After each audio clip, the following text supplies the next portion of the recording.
L'ICCN s'est rendu compte que c'était un contrat qui n'était qu'une sorte d'escroquerie. Pourquoi? Parce que la société BACSAL n'a pas de centres médicaux. Comment va-t-elle prendre en charge la couverture médicale des agents?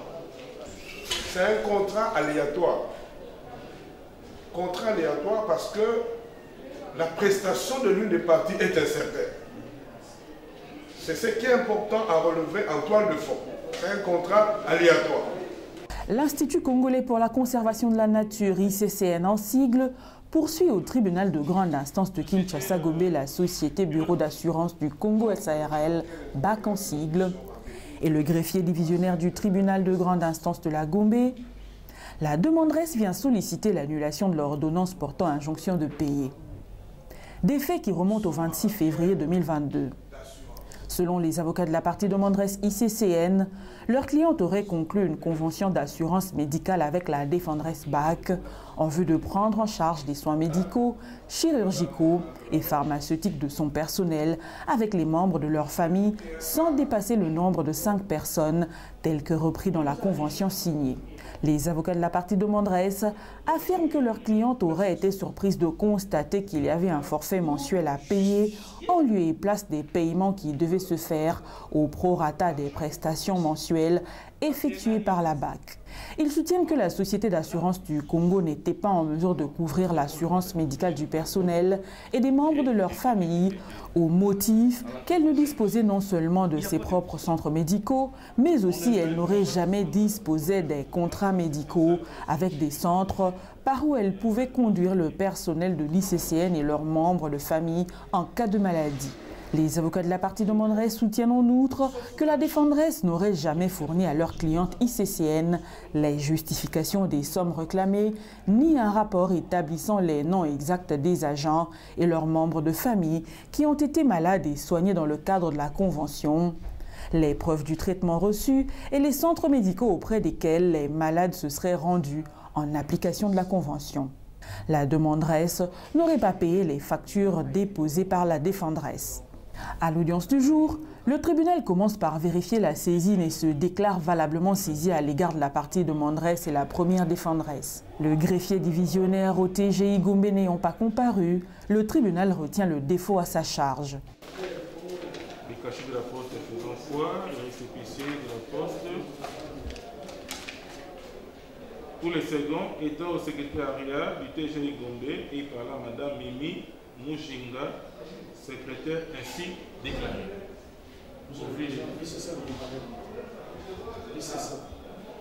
Au vu de cet espoir, le tribunal est saisi.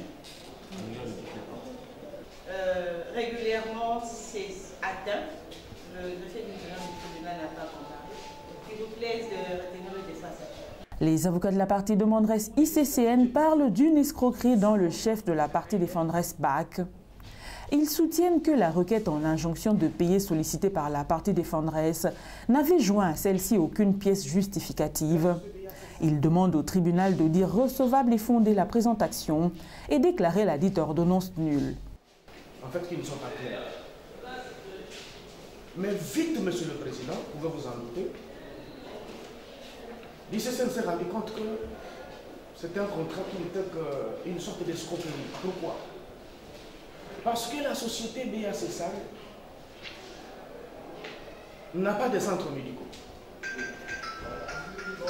Comment va-t-elle prendre en charge la couverture médicale des agents? La société BACSAL n'apporte pas non plus la preuve d'avoir des contrats médicaux, des conventions médicales à certains centres, n'est-ce pas, médicaux, auprès desquels, lorsqu'il y a des besoins en termes de santé, BACSAL pouvait recommander ces gens auprès de ces centres. Rien du tout. Donc c'est donc un contrat, une convention d'aventure qui a été conclue. En d'autres termes, Monsieur le Président, c'était un contrat tel qu'il fallait trouver un mécanisme pour sortir indûment l'argent de l'État, l'argent de l'ICCN. Monsieur le Président, sur le plan du droit, je commence par la forme. Et au niveau de la forme, Monsieur le Président, nous avons relevé pratiquement 5 éléments.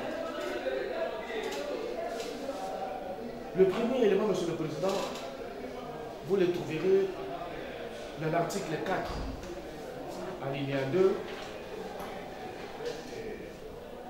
de l'acte uniforme portant organisation de procédures simplifiées des recouvrements et voies d'exécution. Cet alinéa dit, Monsieur le Président, je cite seulement la partie, qui dit la requête, en fait on parle de elle, mais c'est la requête, est accompagnée de documents justificatifs en originaux ou en copie certifiée conforme.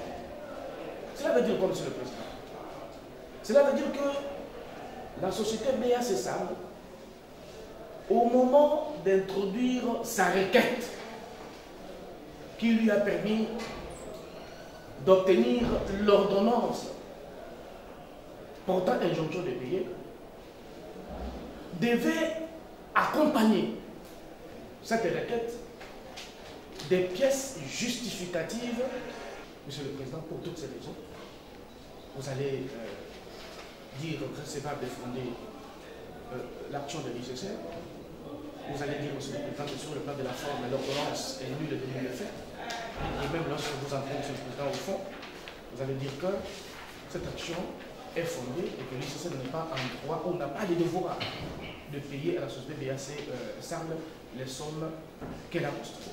Je vous remercie. Les avocats de la partie défenderesse, pour leur part, parlent d'un contrat aléatoire au motif qu'il renferme 3 éléments essentiels, à savoir le risque, le sinistre et l'aléa. Ils soutiennent qu'une partie peut souscrire la police d'assurance pour un fait qui peut ou ne pas se produire. Les avocats de la société BAC SARL demandent au tribunal de dire cette action recevable mais non fondée et confirmer l'ordonnance. Somme toute, il plaira à votre tribunal de dire quand même recevable leur opposition, de la déclarer non fondée, n'est pas constaté la nullité de l'exploit, déclarer l'exploit régulier au regard des moyens pertinents qui ont été relevés, confirmer cette ordonnance dans toutes ses dispositions, et vous allez mettre le frais et dépend comme le droit à leur charge. Lorsque vous aurez dit cela, vous aurez dit le vrai droit. C'est un contrat aléatoire. Contrat aléatoire parce que la prestation de l'une des parties est incertaine. C'est ce qui est important à relever en toile de fond. C'est un contrat aléatoire. Et que donc, par conséquent, ce contrat renferme 3 éléments essentiels du contrat d'assurance. Le premier élément, c'est le risque. Le deuxième élément, c'est le sinistre. Et enfin, le troisième élément, c'est l'aléa.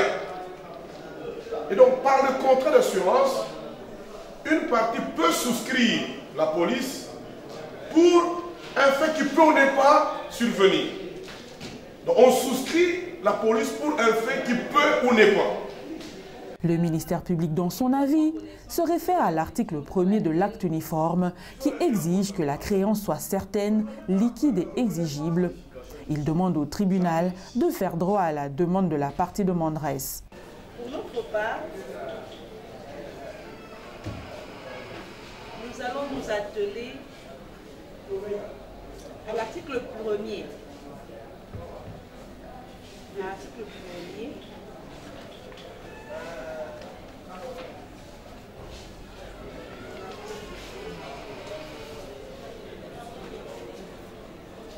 L'article 1er de l'acte uniforme qui exige que